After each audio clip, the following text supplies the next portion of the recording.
नमस्कार, मी सुजाता शिरसाट शेकडे. आपण पाहत आहात टाइम्स डिजिटल. सुरुवात करूया आजच्या टॉप 25 बातम्यांना. 18व्या लोकसभेचे अधिवेशन 24 जून पासून सुरू होते. 24 जून ते 3 जुलै पर्यंत अधिवेशन चालणार आहे, तर 26 जूनला लोकसभा अध्यक्षांची निवड होईल. अधिवेशनातील पहिल्या 2 दिवसात नवनिर्वाचित खासदार शपथ घेतील. पंतप्रधान मोदींनी त्यांच्या समाज माध्यमावरील नावासमोरील मोदी का परिवार लिहिलेले हटवले असून त्यांच्या समर्थकांनाही तसे आवाहन केले. लोकसभा निवडणुकीच्या प्रचारादरम्यान लालू प्रसाद यादव यांनी मोदींना स्वतःचे कुटुंब नाही अशी टीका केली होती. तेव्हा भारतातले नागरिक हेच आपले कुटुंब आहे असे प्रत्युत्तर मोदींनी दिले होते.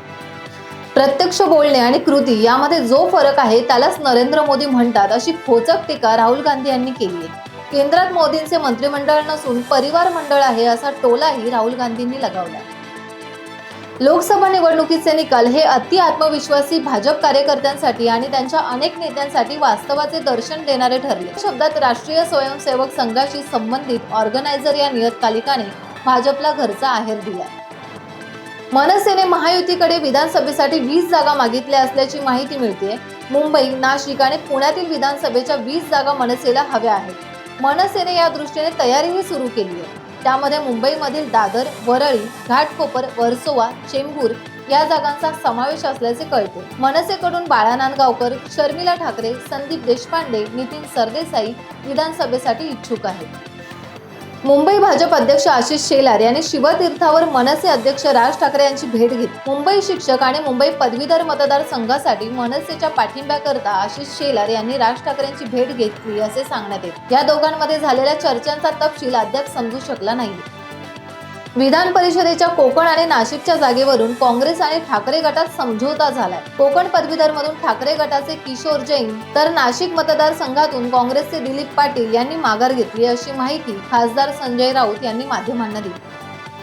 लोकसभेत चांगली कामगिरी केल्यावर आता विधानसभा निवडणुकीत महाविकास आघाडीला 185हून अधिक जागा मिळवण्यासाठी तयारीला लागा अशा सूचना उद्धव ठाकरे यांनी कार्यकर्त्यांना दिल्या. शिवसेना भवनात उद्धव ठाकरेंनी राज्यातील 288 मतदारसंघांचा आढावा घेण्यासाठी बैठकींचे सत्र सुरू केले. कोकण आणि मुंबई पदवीधर तसेच नाशिक आणि मुंबई शिक्षक या विधान परिषदेच्या 4 जागांसाठी 26 जून रोजी होणाऱ्या निवडणुकीसाठी मतदानाच्या वेळेत वाढ करण्याचा निर्णय निवडणूक आयोगाने घेतला. आता मतदानाची वेळ सकाळी 7 वाजल्यापासून सायंकाळी 6 वाजेपर्यंत अशी असेल. यापूर्वी मतदानाची वेळ सायंकाळी 4 वाजेपर्यंतच होती. महाराष्ट्रात महायुती सरकारला सत्तेतून बाहेर काढण्यासाठी राष्ट्रपती राजवट लागू करावी अशी मागणी काँग्रेस प्रदेशाध्यक्ष नाना पटोले यांनी राज्यपाल रमेश बैस यांच्याकडे केली. पटोले यांच्या नेतृत्वाखाली काँग्रेस शिष्टमंडळाने नुकतीच राज्यपालांची भेट घेतली. लोकसभा निवडणुकीत शेतकऱ्यांच्या नाराजीचा फटका बसला अशी स्पष्ट कबुली एकनाथ शिंदे यांनी दिली. राज्यातील शेतकऱ्यांचे प्रश्न सोडवण्यासाठी लवकरच केंद्रीय कृषी मंत्र्यांची भेट घेणार असल्याचं मुख्यमंत्री म्हणाले.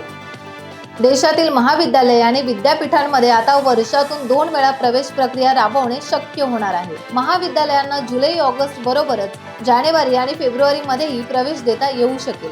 विद्यापीठांना मात्र वर्षातून 2 वेळा प्रवेश पद्धती राबवणे बंधनकारक नाहीये. मुंबईमध्ये 2 दिवस आधीच मान्सूनचे आगमन झाल्यानंतर वातावरणात गारवा निर्माण झाला होता.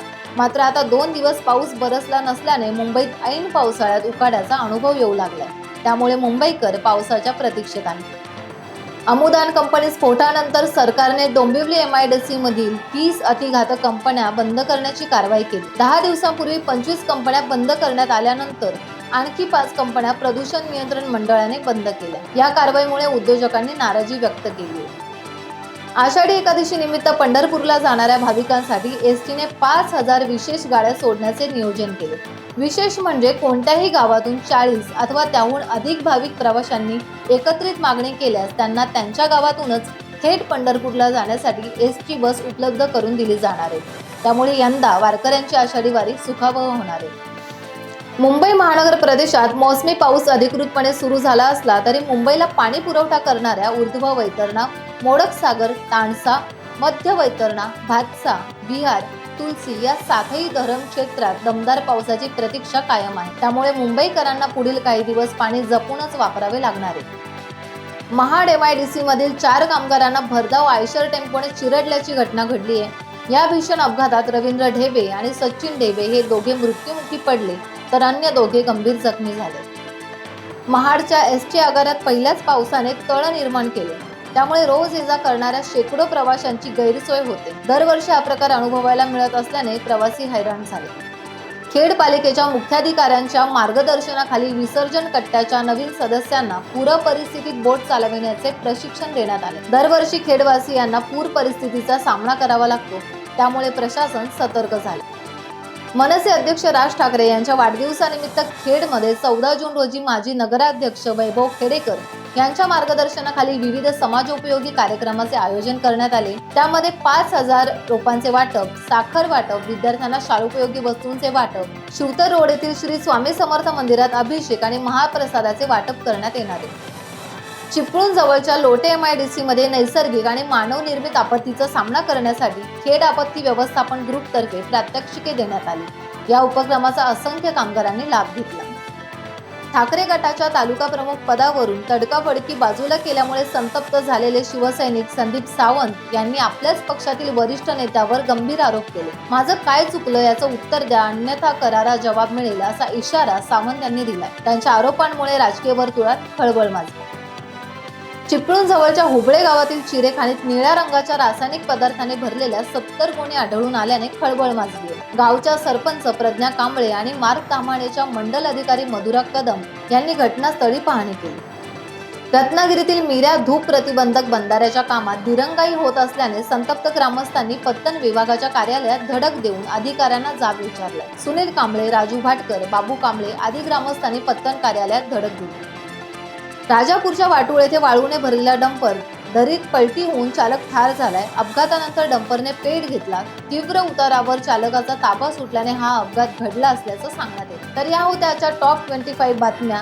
अशाच माहितीसाठी पाहत रहा टाइम्स डिजिटल. टाइम्स डिजिटलला लाईक करा, सबस्क्राईब करा, शेअर करा आणि बेल आयकॉन दाबायला विसरू नका. पाहत रहा टाइम्स डिजिटल.